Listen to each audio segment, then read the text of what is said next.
सर्वेभ्यो नमो नमः। आप सभी का स्वागत है। हम लोग इस समय कादम्बरी कथा के विषय में पढ़ रहे हैं। तो आज हमने सोचा कि कादम्बरी के मुख्य पात्रों के विषय में पढ़ लिया जाए, उनके कथन, उनकी विशेषताएं, किन किन विशेषणों का उनके लिए प्रयोग कवि ने किया है, आदि सभी बातों का अध्ययन हम लोग इस वीडियो में करेंगे। क्योंकि पात्रों की जो विशेषताएं हैं उनसे संबंधित सूक्तियाँ, कथन आदि सभी चीज़ें पूछ ली जाती हैं। तो चलिए हम लोग पढ़ते हैं कादम्बरी कथा पात्र परिचय। कादम्बरी कथा पात्र परिचय, जितने भी पात्र हैं उनके विषय में हम लोग मुख्य बातों का अध्ययन करेंगे। राजा शूद्रक। शूद्रक नाम के एक राजा थे। कादम्बरी के पूर्व भाग में शूद्रक के कई सारे विशेषण हैं। अब यही पूछा जा सकता है कि राजा शूद्रक का वर्णन कादम्बरी में कहाँ पर किया गया है। तो पूर्व कादम्बरी में राजा शूद्रक का वर्णन है और शूद्रक के लिए कई सारे विशेषण हैं जिनकी सूक्तियाँ भी बन के पूछ ली जाती हैं बना करके आयोग के द्वारा। तो देखिए, पहला विशेषण है पाक शासन इव। पाक का अर्थ यहाँ इंद्र है। कई बार ये भी पूछ लिया जाता है कि पाक शासन इव में पाक का क्या अर्थ है। तो पाक शासन इव, इंद्र के समान। वह राजा शूद्रक कैसा था? इंद्र के समान था। उसका शासन इंद्र के जैसे शासन के समान था। अगला है भुवो भर्ता, पृथ्वी का पालन करने वाला। भुवो भर्ता विशेषण किसके लिए प्रयुक्त हुआ है? राजा शूद्रक के लिए प्रयुक्त हुआ है। हम लोग भले टीजीटी की तैयारी कर रहे हैं, लेकिन जब तक कादम्बरी कथा में बेसिक नॉलेज नहीं होगा पूरी कथा का, सुकनासोपदेश का तो हम लोग डीप नॉलेज करेंगे। एक एक शब्द का हम लोगों को उसकी जानकारी होनी चाहिए, लेकिन बेसिक भी कंप्लीट होना चाहिए, क्योंकि इधर उधर से भी प्रश्न पूछे जाते हैं। 4 से 5 प्रश्न सुकनासोपदेश से रहेंगे तो ऐसा नहीं सारे वहीं से पूछ लिए जाएं। एक प्रश्न तो मंगलाचरण से रहता ही है, 1-2 इधर उधर से रहते हैं, 2-3 सुकनासोपदेश से रहेंगे। तो इसलिए सभी सामान्य चीज़ों की जानकारी होनी आवश्यक है। चक्रवर्ती लक्षणोपेता, ये किसका विशेषण है? ये राजा शूद्रक का विशेषण है। वह राजा शूद्रक चक्रवर्ती लक्षणों से युक्त था। अगला विशेषण है चक्रधर इव। तो चक्रधर इव कौन है? चक्रधर इव विष्णु का विशेषण है, यानी कि वह विष्णु के समान था। जैसे विष्णु शंख और चक्र को धारण करने वाले थे, वैसे ही वह राजा शूद्रक अपने हाथों में शंख और चक्र के चिन्हों से युक्त था। ऐसा वर्णन मिलता है पूर्व कादम्बरी में। आगे हम लोग देखते हैं गुह इव। गुह इव में पूछ लेते गुह किसे कहा गया। तो गुह स्वामी कार्तिकेय के लिए गुह शब्द का प्रयोग हुआ है। तो वह राजा शूद्रक गुह इव था, अर्थात स्वामी कार्तिकेय के समान था, यानी कि कार्तिकेय की विशेषताओं वाला था। अगला है गंगा प्रवाह इव भगीरथ रथ प्रवर्ता, ऐसे आया है। तो और अगला है जलधि रिव, यानी समुद्र के समान था। कर्ता महाश्चर्याणाम, और बड़े बड़े महान आश्चर्यों को करने वाला था। ये सारे विशेषण हैं शूद्रक के। गंगा प्रवाह इव, जलधिरिव, कर्ता महाश्चर्याणाम, आहर्ता क्रतूनाम। क्रतूनाम माने यज्ञानाम, यज्ञों को करने वाला था। आहर्ता क्रतूनाम, यज्ञों को भी करने वाला था। धौरेह, धौरेयः साहसिका नाम, और साहसिकों में अग्रणी था। कौन? वह राजा शूद्रक। ये सारे विशेषण हैं राजा शूद्रक के। हम लोग कादम्बरी कथा का सामान्य परिचय पढ़ रहे हैं। अब राजा शूद्रक की प्रतिहारी। प्रतिहारी का वर्णन अभिज्ञान शाकुंतलम में भी आया है। यहाँ पर उस प्रतिहारी का वर्णन नहीं, कादम्बरी में भी प्रतिहारी है, तो आप लोग मिक्स मत कर देना। तो राजा शूद्रक की प्रतिहारी की क्या विशेषताएं हैं? चंदन लतेव भीषण रमणीयाकृति, वह जो राजा शूद्रक की प्रतिहारी है वह कैसी है? चंदन लता के समान भयंकर और रमणीय अर्थात सुंदर आकृति वाली है। कौन? ये विशेषण किसके लिए प्रयुक्त हुआ है? चंदन लते व भीषण रमणीय आकृति, तो ये कादंबरी कथा में प्रतिहारी के लिए प्रयुक्त हुआ है, राजा शूद्रक की प्रतिहारी के लिए। अगला है राज्याधिदेवतेव। राज्याधिदेवतेव, राज्य की अधिष्ठात्री देवी के समान। वह प्रतिहारी राज्य की अधिष्ठात्री देवी के समान है। किस राज्य की? शूद्रक के राज्य की। वेत्र लतावती, बेंत की लता वाली, वो बेंत की लता लिए थी ना, उसी से तो वो संबोधित करती है उसको फर्श पर पीट कर। फिर है शरद इव, शरद ऋतु के समान। आप लोग सोच रहे होंगे लगा सुखनासोपदेश है और हम सारे पात्रों का परिचय बता रहे हैं, तो घबराने की आवश्यकता नहीं। पात्र परिचय, किसी भी पात्र की विशेषता पूछी जा सकती है, एकदम ये नहीं कि पेपर में टू द पॉइंट पूछा जाएगा। प्रायः ऐसा होता है कि हमारी बड़ी तैयारी रहती है, हमें सारा कुछ आया भी करता है, फिर भी हमारा सिलेक्शन नहीं होता है।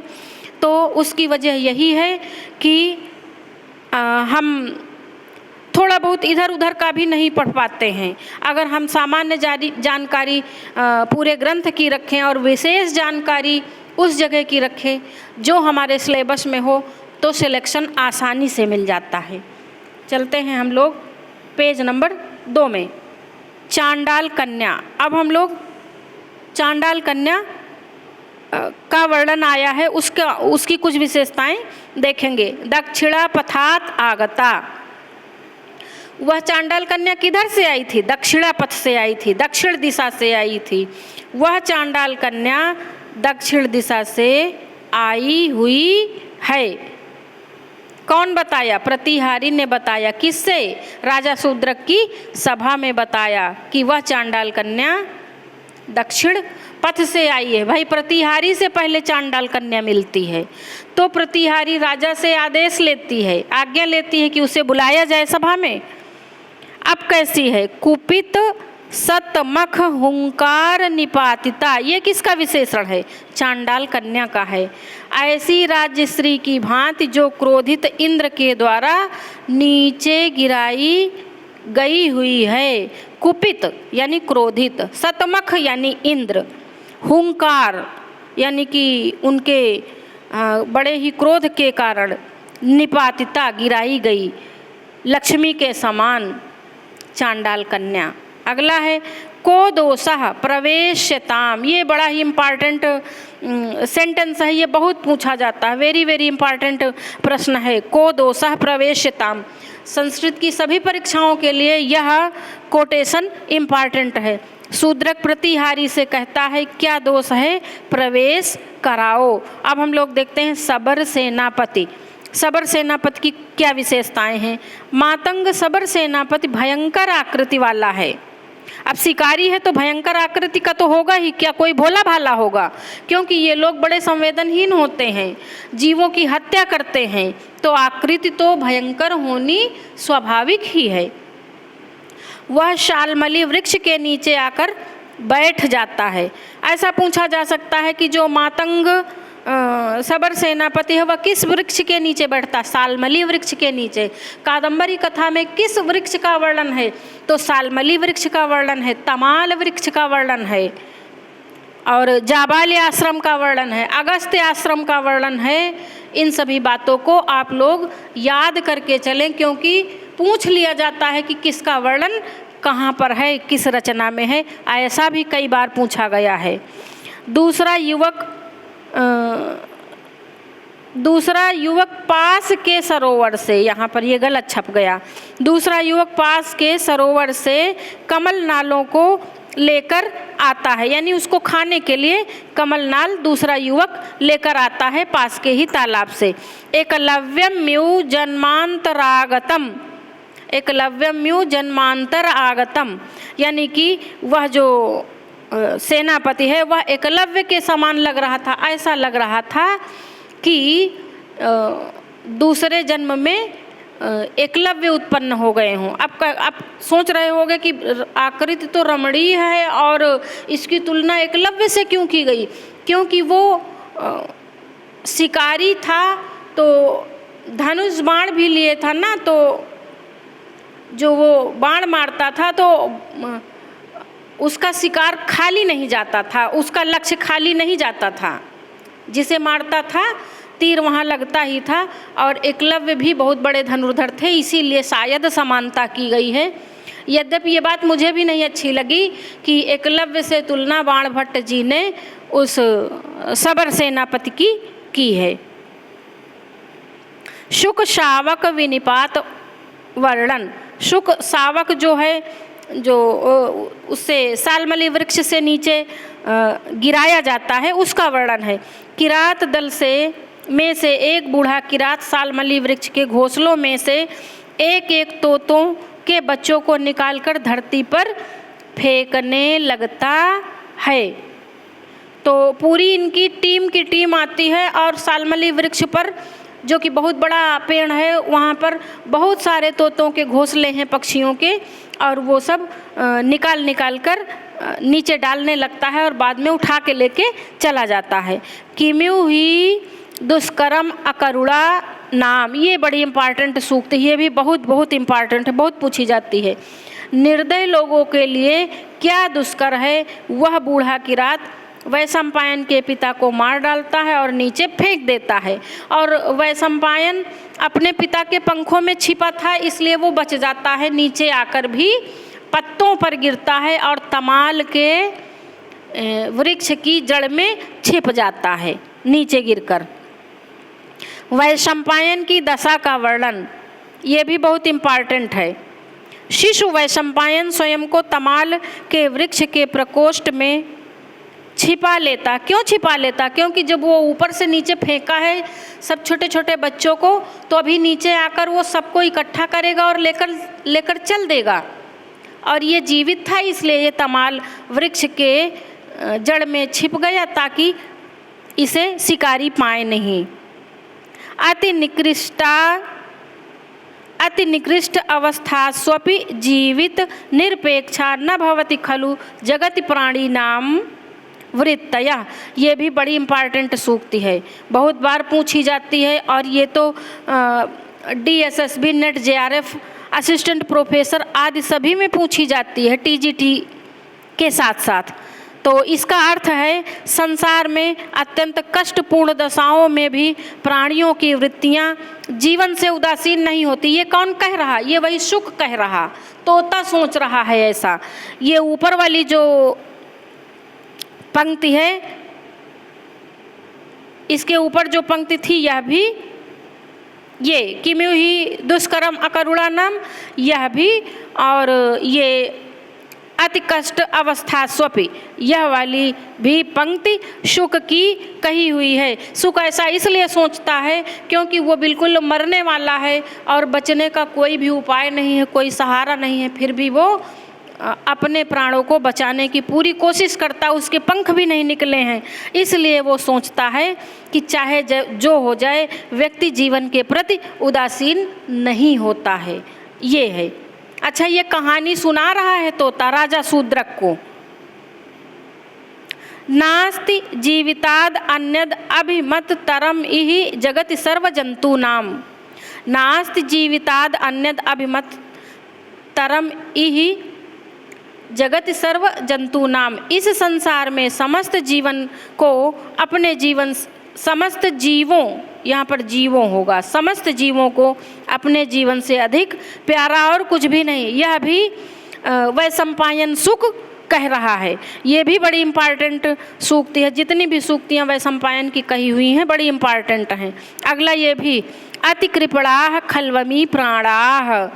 यह प्राण सचमुच बड़े ही कठोर हैं। ऐसा वैशंपायन इसलिए सोच रहा क्योंकि वह अपने मृत पिता को छोड़कर तमाल की जड़ में छिप जाता है और सोचने लगता है कि एक तरफ मरे हुए पिता पड़े हैं और मैं इतना खराब हूँ कि अपने प्राणों को बचाने के लिए यहाँ पर आ गया हूँ, पिता को छोड़ दिया हूँ। ऐसा इसीलिए सोच रहा कि ये प्राण सचमुच बड़े कठोर हैं, जो मरे हुए पिता को भी देखकर बचने की कोशिश कर रहे हैं। अगला है हारीत का चरित्र चित्रण। हारीत का वर्णन किस रचना में? हारीत का वर्णन कादंबरी कथा में है। जाबाली ऋषि के पुत्र हैं। हारीत किसके पुत्र हैं? जाबाली ऋषि के।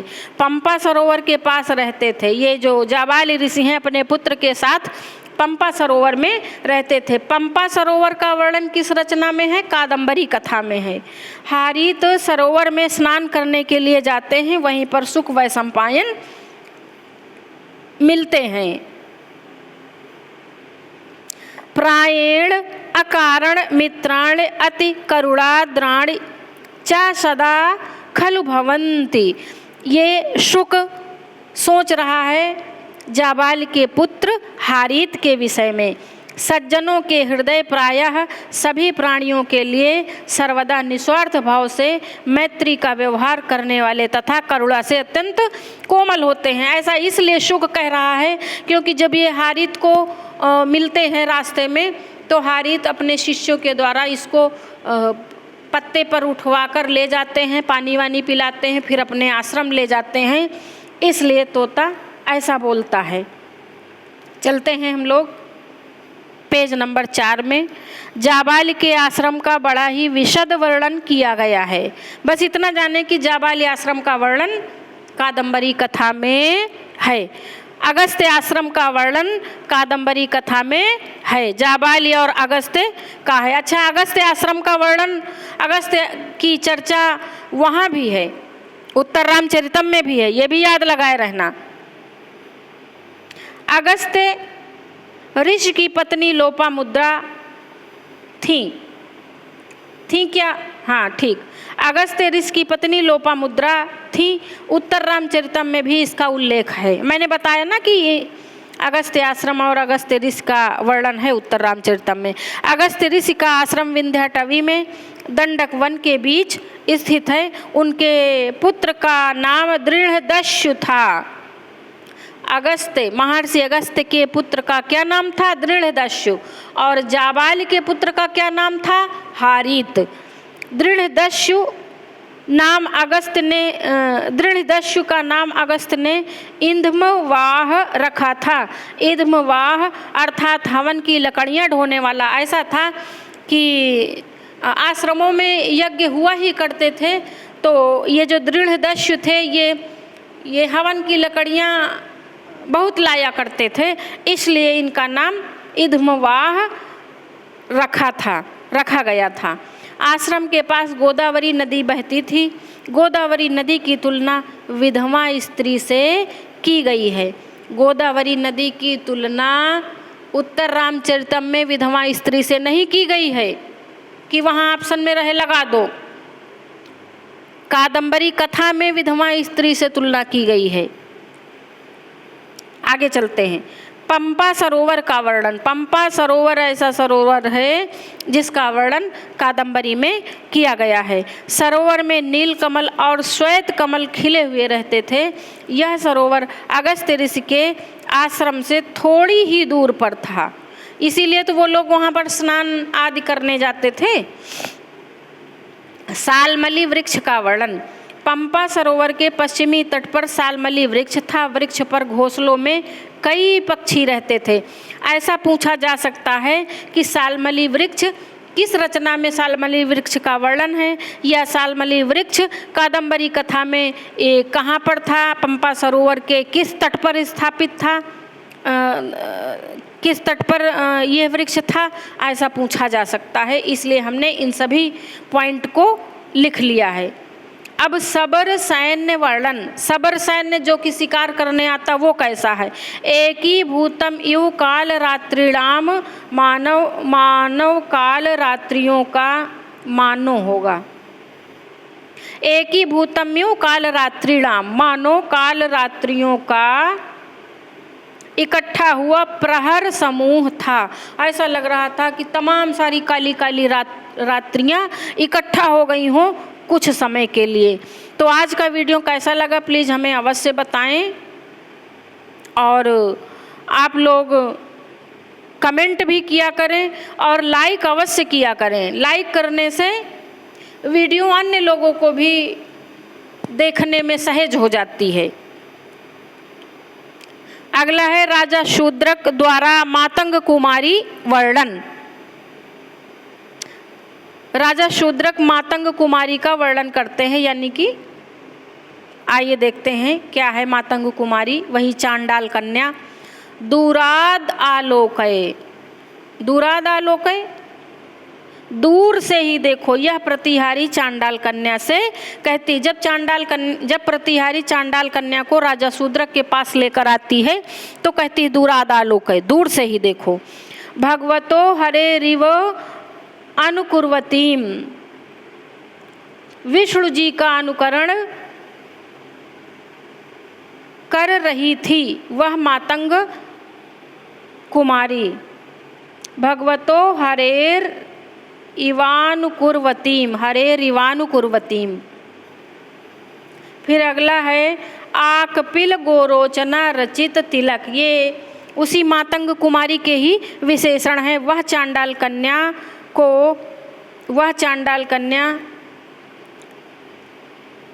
गोरोचना, यहाँ पर होगा गोरोचना। वह चांडाल कन्या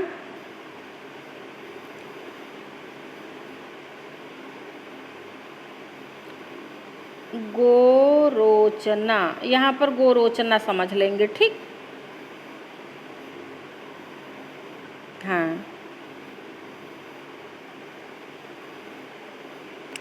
वह चांडाल कन्या गोरोचना का पीला टीका लगाई हुई थी, ऐसा समझेंगे। आगे है, ये सबसे इम्पॉर्टेंट है। अहो विधातुर आस्थाने सौंदर्य निष्पादन प्रयत्न। अरे विधाता का अनुचित स्थान में सुंदरता का निष्पादन करने का प्रयत्न किया गया है। ये कौन कह रहा है? ये राजा शूद्रक कह रहे हैं। ये बात मुझे अच्छी नहीं लगी राजा शूद्रक की। आप लोगों को कैसी लगी हमें कमेंट करके अवश्य बताएं।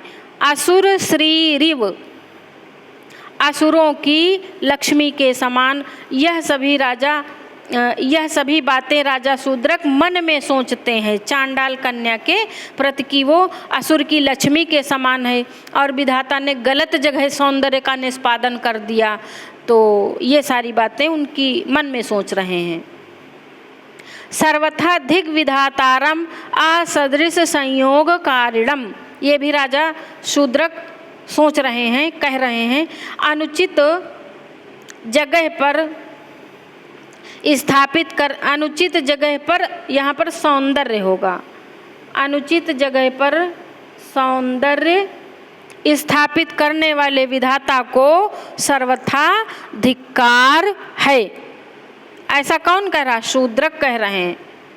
शुक द्वारा बोली गई आर्या, ये बहुत इम्पॉर्टेंट है, इसलिए हमने मेंशन कर दिया। और एक बात आप लोग और जान लें कि कादंबरी में कितने श्लोक प्रयुक्त किए गए हैं।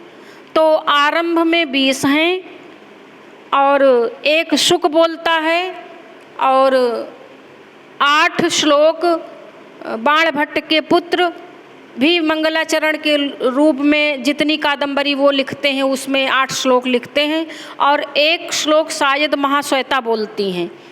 तो ये महाश्वेता वाला मुझे कंफर्म नहीं, मैं कंफर्म करके बताऊंगी। इतने तो मैं जानती हूँ। 20 आरंभ में, एक सुख हो गए 21 और 8 जो पुलिंद भट्ट जो शेष कादंबरी लिखे हैं वो मंगलाचरण के रूप में वह लिखे हैं। तो ये आर्या हम लोग देखते हैं। स्तन युग्म अश्रुस्नातम समीपतरवर्ती हृदय शोकाग्नेः चरत विमुक्ताहारम व्रतम्यु भवतो रिपुस्त्रीणाम। ये बड़ा इम्पॉर्टेंट है, आना चाहिए, वैसे भी आना चाहिए। ये पेपर की दृष्टि से भी और शुक के द्वारा बोला गया है, क्योंकि कादम्बरी कथा का मेन वक्ता तो शुक ही है। शुक अपनी कथा सुना रहा, इसलिए ये आना ही चाहिए। स्तन युग्म अश्रुस्नातम समीपतरवर्ती हृदय शोकाग्ने चरत विमुक्ताहारम व्रतम्यु भगवतो रिपुस्त्रीडाम। आर्या छंद में ये गाया है शुक ने। शुक कौन? वैशंपायन ने। तो ये कादंबरी की क्लास कैसी लगी हमें अवश्य बताएं, और इसकी चिंता ना करें कि हाय ये हमारे सिलेबस में नहीं है। अगर आप इतना बंध कर चलेंगे तो ये मान के चलिए कि 2-4% प्रश्न आपके छूट जाएंगे, वही आपके सिलेक्शन का आधार होंगे। तो इसलिए हमें जो मैटर जहाँ से मिले हमें पढ़ लेना चाहिए, हमें काम ही देगा। तो आज यहीं तक रखते हैं। धन्यवाद।